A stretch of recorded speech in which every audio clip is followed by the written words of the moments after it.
Hello viewers, আজকে medorrhinum নিয়ে আলোচনা করব।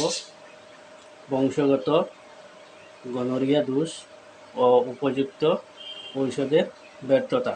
বংশগত দোষ বলিতে আমরা বুঝাইতে চাই সুরা, সিফিলিস বা সাইকোটিস।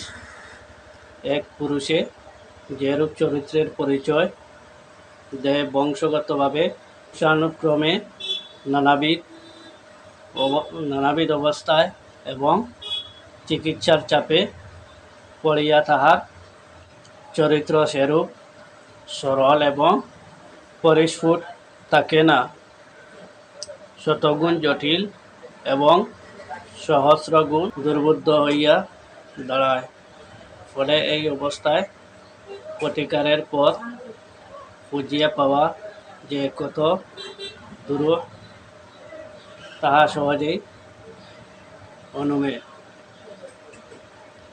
অতএব মেডোরিনামের প্রথম কথা বলিতে আমি যে বংশগত গনোরিয়া দোষের কথা উল্লেখ করিয়াছি, তাহার অর্থ এই যে এক পুরুষে গনোরিয়া দোষ যখন সরলভাবে আত্মপ্রকাশ করে,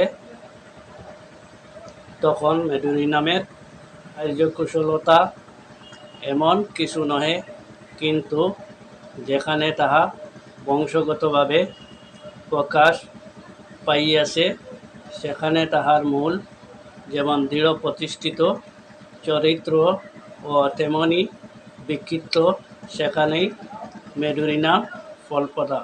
কম কৃতিত্বের পরিচয় নহে এবং ইহার ক্রিয়া যে কত গভীর এইখানেই তাহা প্রমাণিত। সাইকোটিক গনোরিয়া বিষ হইতে প্রস্তুত হইয়াছে বলিয়া মেডোরিনামের মধ্য দিয়া আমরা সাইকোটিসের চরিত্রেরও সম্যক পরিচয় লাভ করি। মেডোরিনাম রোগী অত্যন্ত গরম কাতর, কিন্তু তাহার সাইকোটিসের পরিচয় যখন টিউবারকুলিসে পরিণত হয়, তখন দেখা যায় ঠান্ডা তাহার সহ্য হইতেছে না বা অতি অল্পেই ঠান্ডা লাগিয়া যাইতেছে। অতএব মেডোরিনাম কেবল গরম কাতরই নহে, বা সে সর্বদাই গরম কাতর নহে। অবস্থা বিশেষে শীতকাতর ও বটে। তরুণ ক্ষেত্রে মেডোরিনাম অনেক সময় লাইকোপোডিয়ামের মতো রোগ যন্ত্রণা অত্যাধিক বৃদ্ধি করে। অতএব এ সম্বন্ধে সতর্কতা অবলম্বন করা বাঞ্ছনীয়।